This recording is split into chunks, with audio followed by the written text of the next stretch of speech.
and we go home and he watched fights. That's all he do. This is his life. Hey, Najee, let me just say this. Listen to me. When the Shakur ain't got no motherfuckers calling craft somebody out, though. A lot when of the people motherfuckers want call it. Boots want it. A lot of people want it, but you don't let this shit get to He you. ain't fought the opponents to get them ready for Tank, nigga. No, That's I the mean, problem. I think it hinders Boots too. I just think Boots is not somebody No, that's vocal online. Boots, yeah, you're but right. I I don't know You're think for he's right. sure You're right. Boots is. emotional about I it. know for Boots know sure he just Boots has gotta been put. going through that emotionally and an emotional ride, but Boots is just not a guy that be on social media. If you look at all his social media, And Boots is just not a social media Najee, type of nigga. but listen, Najee, but listen, that's a deficit. When you can't grasp people's attention with fervor, that's a deficit. That's a weakness in your aim, your ploy, your direction. You got to go hard at shit. This is not about let's get out and play hopscotch. This is about niggas fighting each other. So you got to prove I want to fight him because I can fight. In the first place, you persuade people that you mean that is when you're in the ring, you show them that. So when you say, well, he doesn't know how to talk that much, well, he better learn. No, Sugar Ray, I'm saying that Sugar about Ray Boots, wanted the but I'm saying Shakur is fight. okay, Vic. According to What your you say, logic, Chop? you got to persuade Sugar, people by I'm your saying last fight. What Sugar did Ray Frank wanted the Martin do in Shakur his fight. last fight to Hey, persuade hey, shit? Najee. He didn't go crazy. Hey, Najee, you heard what Chop said? Say it again, Sugar Ray Chop. didn't go crazy and say, "Oh, Bob Arum don't know how to promote Mexicans." You said Because he who? didn't Who? get the Sugar Ray. He didn't get the Shakur fight, or he wasn't on the Sugar Ray table ain't with never been a Sugar. champion, bro. This I'm kid been just a saying. three. He a three division world champion. That's I'm two just different. saying. Sugar You Ray can't say didn't you go. just saying that's The two reason different. why he had 3 division world Bro, that's champions two because. different leagues. You in All two right, but different listen, leagues, bro. We not Najee, even in the same league, no, I'm bro. just saying the reason why he's a 3 division champion is because Top Rank got him the fights, right? And Sugar Ray, Top Rank haven't got Sugar Ray no world championships, and he's not snapping. That's how he was able to become a 3 world champion. They got him to fight Joey Gonzalez for the vacant belt. They got him motherfucking Jamel Herring. They got him But you can't use Sugar Ray they because got number him one, Sugar Ray don't got no name. Number one, he never. no. Shakur I'm Stevenson just already got a name from coming out I'm the just saying Olympics, so it's Shakur. already a difference. How many Shakur fights? How many Shakur fights he got with Tyree? What's the, All of them. what's Shakur record? I think he's like what 20-0. I think 20. Like Okay, and in 20 fights, they 22 and got you. 0. Is it? Okay, You said 22? in Yeah. 22 fights, bro, they got you to 3 division world champion, bro. You can't in 22 fights, bro. You got to 20. You got to three division champion, and when you don't get what you want, nigga, you cry about it. No, but Nigga, I everybody think want that's to a play bad. I think that's a bad Like Chop logic. just Chop. cooked I you think on that that's a one, really. nigga. I think that's a really Because bad they logic. did a lot for Shakur, nigga. You yeah, brought up a nigga, good point, nigga. they did a lot for you. Like, what more do you want? I think that's a really bad logic. I You think want everything. You want everything. Oh, this vacant belt, that no, should be I me. think number This one is vacant belt should be me. I think a nigga want what was promised to him. That's number one. But number two, I think there's a difference between going to get belts, like getting a fight for a belt, and getting a fight that's a name fight. Those are two different things. And I'm I Look, think saying, hey, Shakur is this everybody the knows. same. Hold up, let me finish. What I'm saying is everybody knows that Shakur, he's done the belts thing already. He's at a point where he needs to step it up and fight a name brand guy. And I think, just my personal opinion, if he was somewhere else, like if let's say if he was at Matchroom with Eddie Hearn would be trying to get them name fights. And I'm just saying, it's a fight that's internal that they could have made. That could have happened, bro. That's all And I'm saying. what I'm saying, why is they protecting Lomachenko, and so you Lomachenko saying within these last two had 3 fights, losses. so And within then that one Lomachenko time, already he didn't had get 3 the fight. losses. He didn't get, They protecting so that within nigga. this one year, they didn't get you the fight within Loma coming off the Devin fight. They didn't get you this fight, the next fight. Say Like it again, Chop. Say it again, only a Chop. You just small cut it down. window. It was only a small window for them to get you the Lomachenko fight. It was after the Devin fight up until now, right? So nigga, how can you be What was that? Yeah, that complaining? was what 2 years. That was about 2 years ago, right? Was that It was like a 2022? year ago. When did Devin fight Lomachenko? Was that 22? I No, don't that was know. last year. That was 23. Yeah, that was last year. Matter of fact, it's damn near. It's like it's a couple days, almost It's a a year couple of too. days from a year. To Yeah, the a couple year. of days Yeah, from a to the year. year. Yep, they Yep. fought May 18th. Yeah. Okay, So okay. Lomachenko had one fight after the Devin fight, Mm-hmm. and you wasn't the next fight, and you complaining about that. He wasn't the next fight after Lomachenko.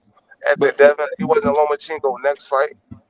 look, he wanted Right. Lomachenko without the belt though. You feel what I'm saying? So That's, now but he got Yeah. Lomachenko Why he wanted couldn't fight Devin. Lomachenko before that, Chop? yeah Because Lomachenko, he you just gotta want the understand name. what do Lomachenko want though. What the fuck do Lomachenko want? Lomachenko wanted Devin. So like Lomachenko should say, fuck what I want, because Shakur wants me. Yeah, but this is what I'm saying. Now look at it like this, Chop. Now look at it like this, Chop.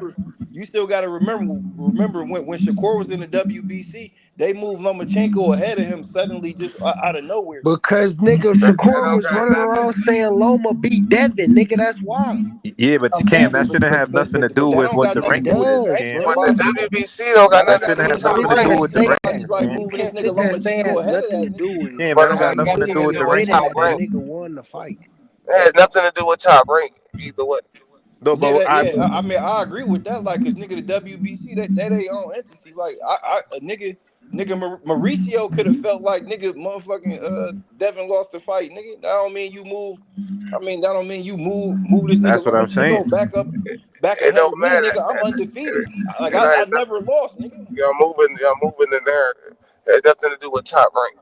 Top No, rank got no, nothing. I'm not saying it got nothing to do with top At the rank. end I'm of the just day, saying, like, no matter who was moved up, Shakur wound up with the WBC belt. He fought for the belt. Like even Chop, even before that, he didn't have to do the Conceição fight. He could have moved up already, before that. The only reason he didn't is because he couldn't get the Lomachenko fight. You know what I'm saying? So that's why he stayed at 130 instead of moving up to 35 before that.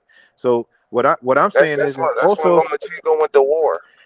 hold on, but yeah, quote that went to war, quote unquote. So But no, Lomachenko turned down the Kambosos fight and went to war. So it's like he could afford Kambosos for those belts, but he decided to turn down the Kambosos fight to go to war. It wouldn't have been Shakur anyway. He would afford Kambosos for the belts.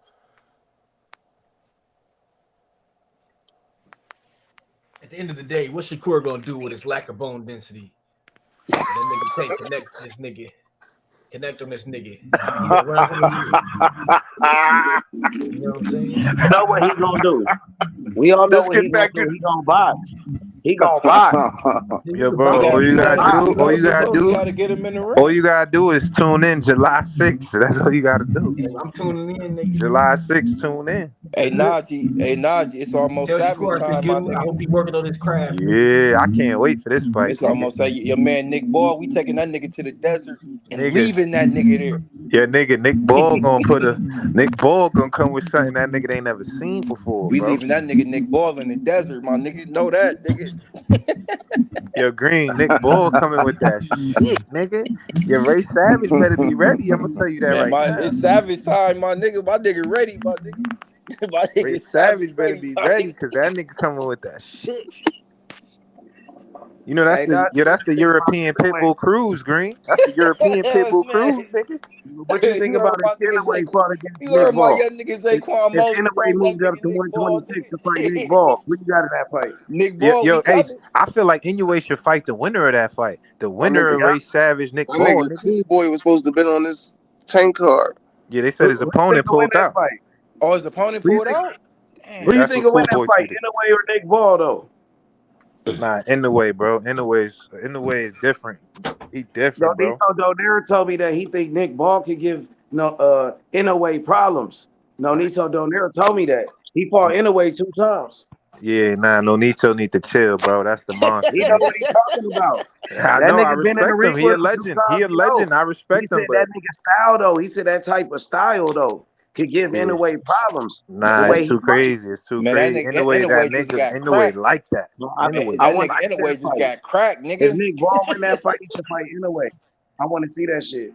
Yo, H, remember I've been telling you about Nick Ball for a long time. It's his I time know. right now. This is He time had his right now. opportunity the last time though, bro. I thought And it they was his robbed time him. They the last cheated him. H, they cheated him. time. That nigga won You that fight. really Nigga, thought he won that fight for real? You really thought he won that hell fight? yeah. Hell, everybody thought that. They cheated him, Man, nigga. hey, at Najee, that nigga I about to believe get you, bro. I believe you. I in a believe couple you, of bro. weeks. That nigga about to get beat up, my nigga. I'm telling my nigga Ray Savage. He about to beat the shit out this nigga Yo, Nick bro, Ball, bro. because the nigga, like y'all was saying about Fury and Usyk, nigga, the fact that he's so small, Ray Savage not gonna see them angles that But it's they coming the from, same weight bro. Man, though. Ray They going like to the get same Nick weight Ball, though. bro. Now, He see going the to get that difference is, nigga. you feel me? Like with Usyk, the Fury weigh like 50 pounds more than him. You know Yeah. what I'm saying? I'm just saying, like, Yeah. because niggas were saying Usyk, he's because he's shorter, his punches coming from angles that is hard to see. That's Yeah. what's gonna happen with Nick Ball. Is like them angles is gonna be